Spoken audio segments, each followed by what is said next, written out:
kerajaan tidak memberi ruang untuk wanita di drive semua. Tidak beri ruang untuk wanita berpakai warna selain hitam. Tapi kerana kerajaan tetapkan itu, wanita di situ terpaksa ikut.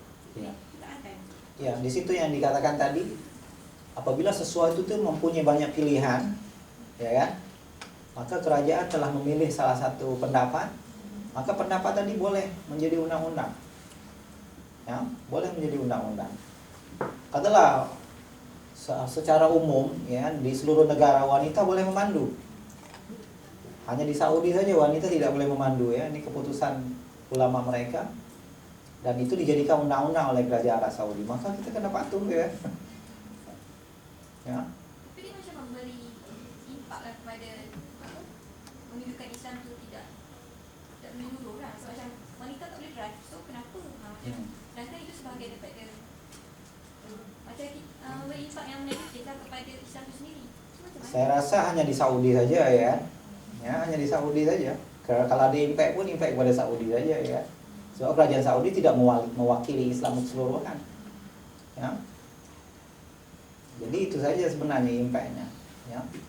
Jadi minorities opinion lah dalam masalah. Jadi kita kena hormatilah keputusan dia ya. Macam kita masuk UK juga ya. Ada keadaan-keadaan tertentu kan yang kita kena hormati undang-undang UK yang mungkin berbeza dengan undang-undang Eropa ataupun negara lainnya.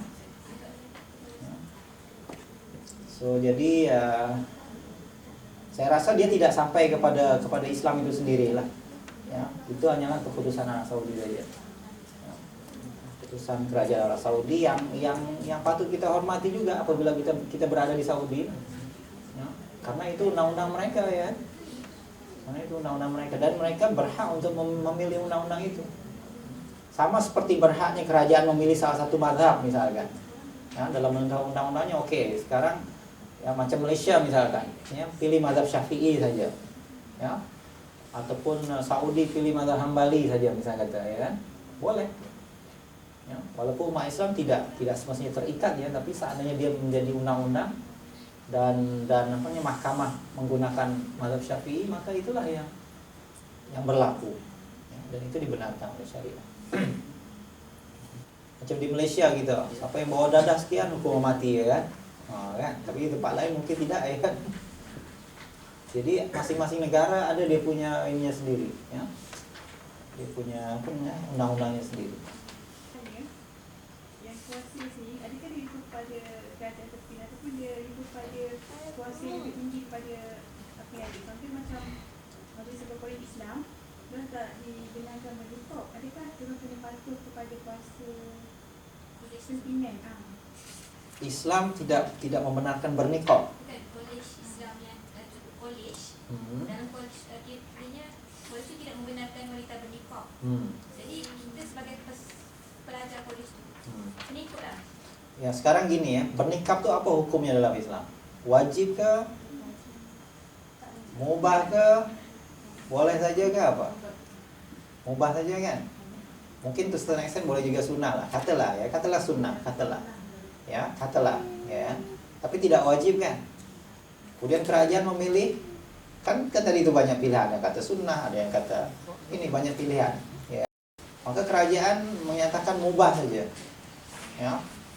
Ataupun kerajaan mungkin menyatakan, ada juga yang mengatakan mungkin akan apa ya? Mungkin untuk keseragaman dan sebagainya ya. Dilarang misalkan macam itu. Ya. Tapi tengoklah larangan ini pun kena tengok dia punya ini. Apa dia punya ininya ya, masalah. Ya, sebab mungkin ada masalah di situ, masalah amniah ke ya, security ya dan sebagainya. Jadi kalau ditimbang masalah itu misalkan lebih kuat ya daripada amalan sunnah tadi, maka kerajaan mengambil masalah tadi. Ya. Yes. Tapi kadang individu tu dia macam mungkin kerajaan tu saya ambil sebagai benda tu tidak diharuskan dalam Islam. Tapi ada individu dia anggap nikah tu sesuatu yang wajib. Itu yang kena tahu ya. Itu yang kena tahu. Wajib kan menurut mungkin mazhab dia ya. Nah, ini yang kita kena tahu. Wajib mungkin menurut mazhab dia ya, tapi sebenarnya tidak wajib menurut mazhab lain. Jadi apabila dia dah berpindah kepada mazhab lain, dia kena hormat. Nah, di sini nanti yang kita akan belajar tentang mazhab juga. Ya, kita boleh pegang dengan mazhab kita, tapi apabila kita dah dengan di negara lain, di tempat lain, kita kena menghormati mazhab lain. Ya. Jadi wajib di sini ada yang wajib dari segi mazhab, bukan wajib dari segi Islam ya.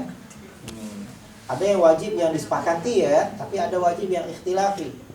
Ada wajib yang khilaf. Ada haram yang khilaf. Ada haram yang ijma'. Ya, macam daging khinzir misalnya, ya ini ada haram yang ijma'. Tapi ada juga haram yang khilaf. Contohnya apa? Katalah merokok misalnya, ada ulama yang mengharamkan, ada ulama yang kata makruh. Jadi walaupun yang mengharamkan ini makin ramai lah ya, tapi tetap ya dia tak resolve lah macam khinzir tuh ya. Kalau khinzir memang jelas ya. Nah, jadi haram itu sendiri pun ada yang haram yang ijma', yang ittifaq, tapi ada juga haram yang ikhtilaf. Jadi kita kena tahu nih, kalau benda itu haram bersifat ikhtilaf, kita pun janganlah berketat sangat ya, kena bagi ruang juga lah. Yang khilaf tuh bagi ruang pada khilaf. Sama juga wajib pun macam itu juga. Ya, dalam masalah yang wajib pun macam juga, ada wajib yang macam sholat 5 waktu misalnya kata. Ya, yaitu adalah wajib yang semua setuju lah. Ya, tapi ada wajib-wajib yang bersifat dalam mazhab saja. Ya, banyak ya yang bersifat dalam mazhab saja. Ya.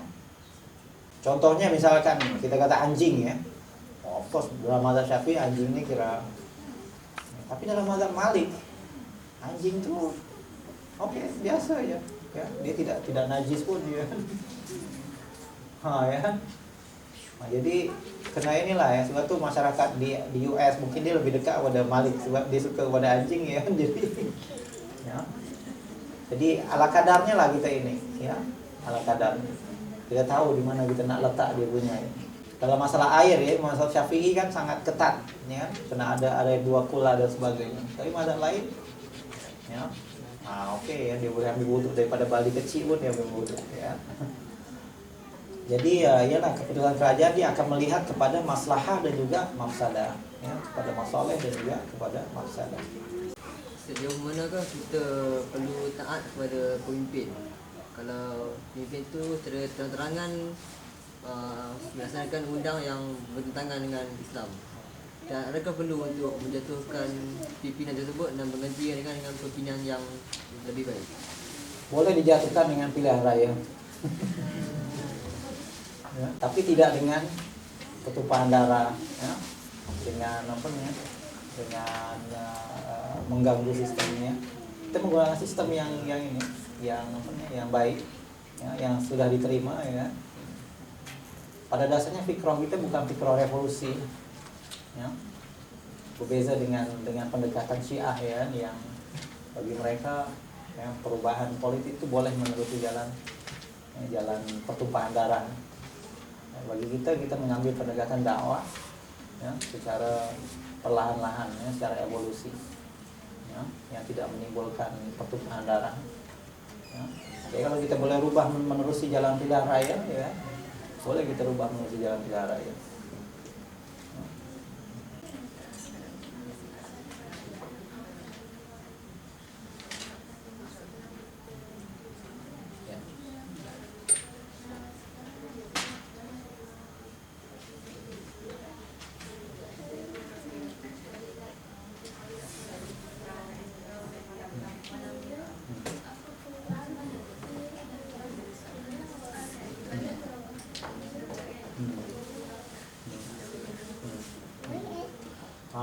Antara yang dimaksudkan di sini adalah yang kita maksudkan kita tanpa perlu melihat kepada rahasia ataupun ilahnya. Di sini maksudnya apabila kita tahu misalkan rahasia tadi, maka kita boleh menggantikannya dengan yang lain. Itu maksudnya. Contohnya macam ni. Sebab apa ya? Khinzir itu haram. Ini ta'abbud ke ataupun ta'lili. Adakah kita boleh mengetahui reason kenapa daging babi itu haram? Kita dapat tahu tak? Kenapa daging babi itu haram? Saya rasa kita tak dapat tahu. Kalau kita dapat tahu, maka saatnya kita boleh mengatasi reason tadi, kita boleh makan daging babi. Nah, itu maksudnya. Katalah kita tahu sebenarnya daging babi ini haram disebabkan adanya cacing tertentu misalkan. So kalau kita boleh musnahkan cacing itu, adakah kita boleh makan daging babi? Makanya dalam masalah ibadat tuh kita tak akan mampu ya mengetahui rahasia itu. Kenapa sholat 2 rakaat? Kenapa sholat subuh 2 rakaat? Adakah kita mampu mengetahui kenapa dia sholat 2 rakaat? Sehingga kita boleh tukar sholat subuh itu menjadi rakaat-rakaat yang lain apabila kita mengetahui rahasianya. Boleh tak? Tak boleh. Itu maksudnya. Jadi dalam masalah ibadat kita tak akan mampu untuk sampai ke sana. Tapi kalau fadilah, nah ini boleh ya. Ini menggalakkan. Tapi bukan mencari reason, sebab hukum itu sendiri. Sebab hukum itu diwujudkan ataupun ditiadakan. Itu maksudnya, ya. Tapi dalam masalah muamalat hal itu kita boleh. Ya. Contohnya misalkan dalam muamalat kita disuruh untuk berijab dan qabul. Dalam bermuamalah ya. Kena ada saya jual, saya beli ya. Ini masuk dalam rukun sebenarnya. Rukun jual beli. Tapi sekarang kalau kita beli dengan vending machine ya. Kalau kita kata saya beli pun dia tak akan jawab saya jual ya. Adakah dia sah? Sah? Ya, maknanya kalau tak ada itu sebab tujuan daripada ijab dan qabul itu adalah mutual consent, keredoan. Ya dalam masalah ini dah ya, kita insert duit ya, kemudian dia pun keluarkan minuman tin. Dah redo itu ya. Tak payahlah. Nah, jadi kita tahu rahasia dia tuh. Kenapa syariah menyuruh kita berijab dan qabul? Karena ada mutual consent, ada agreement. So kalau agreement itu sudah tercapai, walaupun tidak menerusi ijab dan qabul, boleh diterima. Nah itu maksudnya ya. Jadi dalam masalah muamalah kita boleh tahu rahasia dia. Tapi dalam masalah ibadat kita tak akan tahu rahasia dia. Oleh itu kita tidak digalakkan mencari. Kenapa misalkan kita puasa di siang hari, ya boleh tak kita tukar di malam hari misalnya. Ya. Jadi kenapa kita puasa di bulan Ramadan? Ya, boleh tak kita tukar ya di bulan Zulhijjah misalnya, sama juga sebulan juga ya, siang juga ya. Tak boleh ya, itu sebab itu sudah ditetapkan. Kita tak akan mampu untuk sampai kepada rahasia dia. Itu maksudnya tanpa kita melihat kepada rahasia-rahasia dia. Tapi kalau fadilah itu tidak mengapa ya, selagi memang fadilah tadi fadilah yang sahih lah. Tapi kadang-kadang fadilah ini dia exaggerating ya. Asalkan dia berdasarkan kepada dalil yang sahih, ya itu boleh diterima. So tidak ada masalah ya. Sebab fadilah ini bagus juga untuk menggalakkan kita. Ya, untuk menggalakkan kita beramal ya.